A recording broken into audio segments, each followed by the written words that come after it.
Welcome back to another video on Influential Sports. And this was completely unplanned, so I'm not editing this video. This is going to be out Friday, the day I'm recording this. Y'all are saying it's the same day. But this Fatal 4-Way fixes a few issues I had with 3 women specifically on the NXT roster. Really 4, to be honest. But Jada Parker, Kalani Jordan, Lola Vice, I had a video planned about them that was going to drop this Friday. But then WWE announced this tournament on NXT, and I decided I'm going to scratch that video and make something different because I like this decision. I like what NXT is doing here. So you have these 4 eliminator matches which are taking place this Tuesday on NXT, and the winners of these 4 one-on-one matches will then compete the following week in a Fatal 4-Way. Then whoever wins that will go on to face Jacy Jayne for the NXT Women's Championship at Evolution. And Jacy Jayne shouldn't drop the title before that. She should be champion heading into Women's Evolution. So the second ever Evolution, and you're featuring NXT people, that's already a great sign, especially when NXT has the best women's roster in the world, not just WWE. So first off, that's great. Second thing, Blake Monroe, surprised she's not at the top of the card. She was great in AEW as Mariah May. She had a fantastic career there. I think she should have stayed in AEW because she was definitely going to be a multiple-time women's world champion. But she's in WWE now. I think she might be in NXT for a year before getting called up.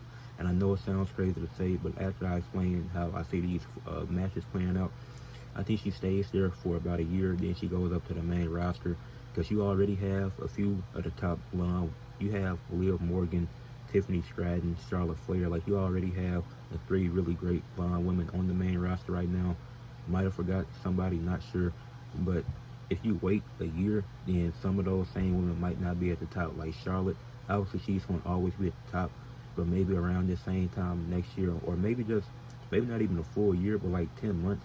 Because I think Blake Monroe will be on the main roster by the time of Stand and Deliver next year.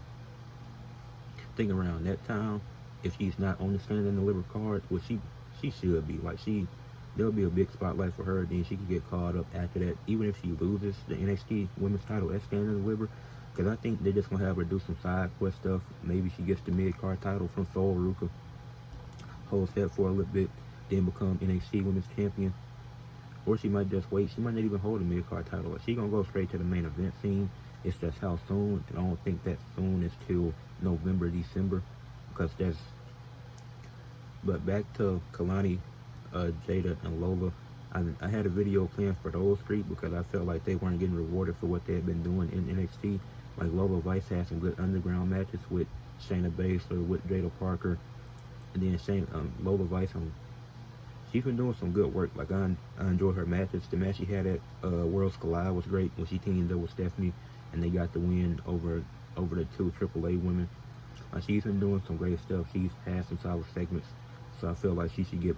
And she's only had 2 title shots. She had an NXT Women's World title shot last year versus Roxanne Perez. That was early last year.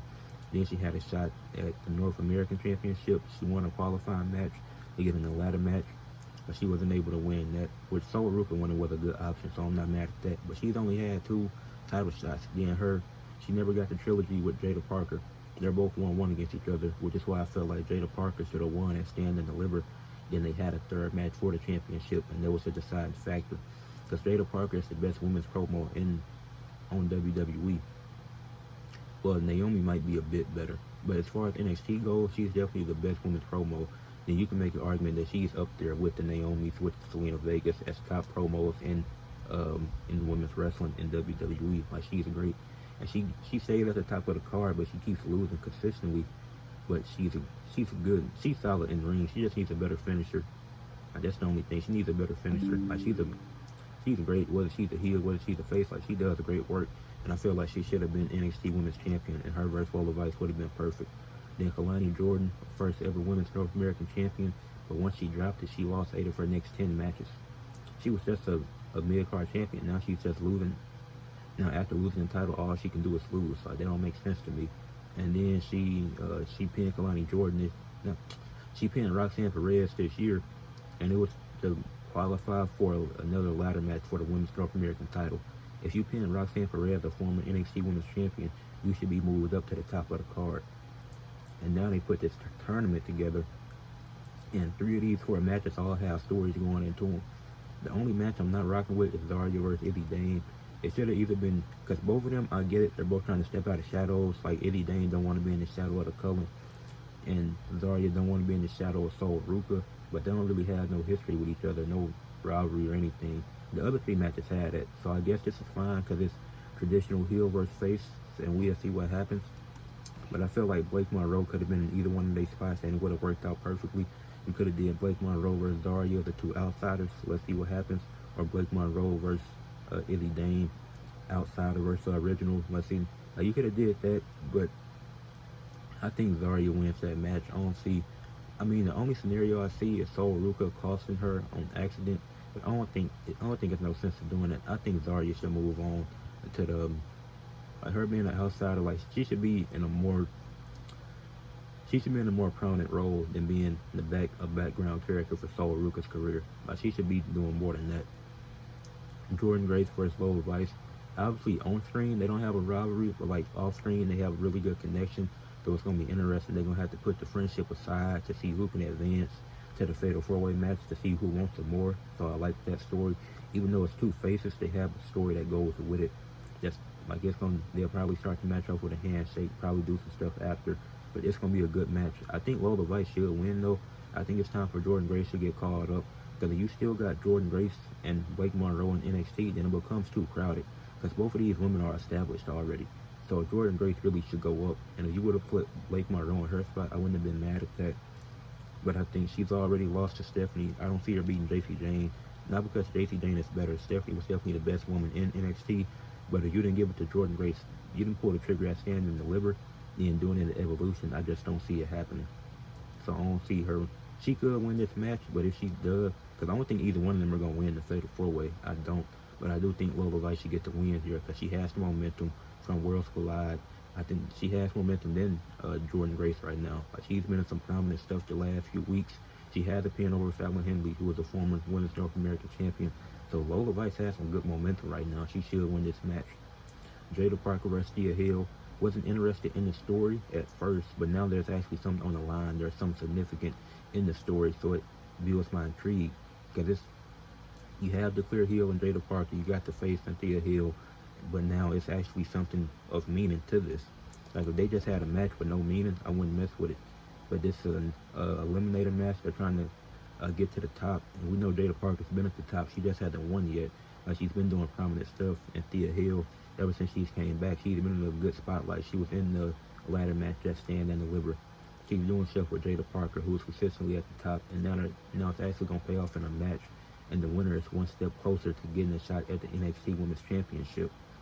So I like this. Jada Parker should win though, because she's lost a lot of matches, a lot of championship matches. So in a qualifying match, I think it's important for her to get the win because it can show that she's still going to be able to get wins. It might not be her time yet. When will it be her time? We don't know. But at least you're showing us that she can still get wins at her, and she's going to be at the top for a while, for a reason in NXT, and eventually get it. Maybe not. Maybe she won't win the 4-Way, but she should at least win the qualifying match. Then Lash Legend versus Kalani Jordan. I already said my piece about Kalani Jordan. She's great. She hasn't racked up a lot of wins since losing her North American Championship. It's not the spot for her to win though. Like this story, even though there's not a clear role or dynamic here when it comes to who's heel or face, it's like Lash Legend look at herself like the big sister, even though Kalani Jordan is the one that's won a championship already in NXT, while Lash Legend hasn't. Unless, I don't know if the Meta Girls were tag champions. Maybe they were.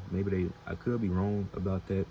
But Lash Legend hasn't held a singles championship. I know that, and Kalani Jordan has. So this gonna be a good match. This gonna be a good dynamic. The match Lash Legend just had with Ren Sinclair, that was a great match. I enjoyed that. And Kalani Jordan just had a banger of a match with Sol Ruka at forgot the last event. What was the last event they had? What was that? It was Battleground. Yeah, had a great match there. Their Battleground match was great. And even Jordan Grace for Stephanie at Battleground, that was great as well. But yeah, back to Kalani and Lash. I think Lash Legend is winning this match. Like I think it's gonna be significant for her to being a former Women's North American champion. Like she just had a good match versus Ren Sinclair, so you already got the win. And if she really want to look at herself as a big sister over Kalani Jordan, like I could see her winning I see her win this match. Like, it won't be easy. It shouldn't be a squash match because Kalani gonna get some good offense in. But Lash Legend should definitely get the win.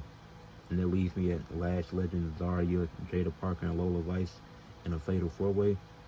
I think this way, Jada Parker and Lola Vice get their hands on each other again. Then Lash Legend could get her revenge on Zarya, or Jordan Grace is in the match, and Lola Vice isn't. I still Jordan Grace and Jada Parker could run it back. Like, Jada Parker got history with a few women in these matches. But I could see, I do think Lash Legend is going to pin Zarya in the match. I think that's how she gets her revenge, because Zarya beat her to qualify for the ladder match at Stand and Deliver. But I think Lash Legend wins her qualifying match, wins her eliminator match this upcoming week. Then the next week, I think she wins the fatal four-way to go on to Stand and Deliver. I mean, not Stand and Deliver, going to Women's Evolution, which is in Atlanta, her hometown. But I think Lash Legend, with her physique, with her, she's a good talker too. Like I said, Jada Parker, she's probably second behind Jada Parker when it comes to women's promos in NXT. She's really good on the mic as well. I enjoy Lash Legend. She puts on some good matches. It sucks that her and Jakar never got the women's tag team titles and were never able to get called up to the main roster while they were the Meta Girls. But Lash Legend, putting her in a prominent role, I do think her being in her hometown, I think if they let that happen, she should win the NXT Women's title in her hometown. She's good in ring, good on the mic. Like I said, like everything about Lash Legend. Like, she's great. So I think she should be the one to the throne, Basie Jane. Then 4 months down the line, in like November or December, whatever pay-per-view NXT has around that time, that's when Blake Monroe should defeat Lash Legend. Then Lash and Trick, they could be on the main roster as a power couple. I think a lot of people would enjoy that, and I think they'll definitely earn that to get called up at the same time. But I think Lash Legend should win, be the NXT Women's Champion before she gets called up, because she's gonna be a dominant force. Like, whether she do stuff with Jade, Bianca, Nia Jax, Naomi, like, it's gonna be some people for her to do some stuff with when she gets called up. So I think she should be the next in line for the NXT Women's Championship. But this tournament does fix a few problems I had, and even though it's not directly at the top, you're still putting 8 different women at the top of the brand and showing why you had the best women's roster in wrestling, because you're featuring them in big roles, and it's gonna pay off for some, at least for a few of them. Maybe not maybe Izzy Dane or Jordan Grace or Thea Hale might not be NXT Women's Champions. They won't hold the title, but at least they're actually doing something of importance, and at least they're not getting lost in the shuffle. And hopefully it stays that way following these matches. Hopefully they keep doing prominent stuff. But let me know what y'all think. Do y'all agree? Do y'all think Lash Legend should go on to her hometown of Atlanta at Evolution and win the NXT Women's Championship? Or do you see somebody else winning it? Make sure you leave a like on the video, subscribe to the channel, and leave a comment and share.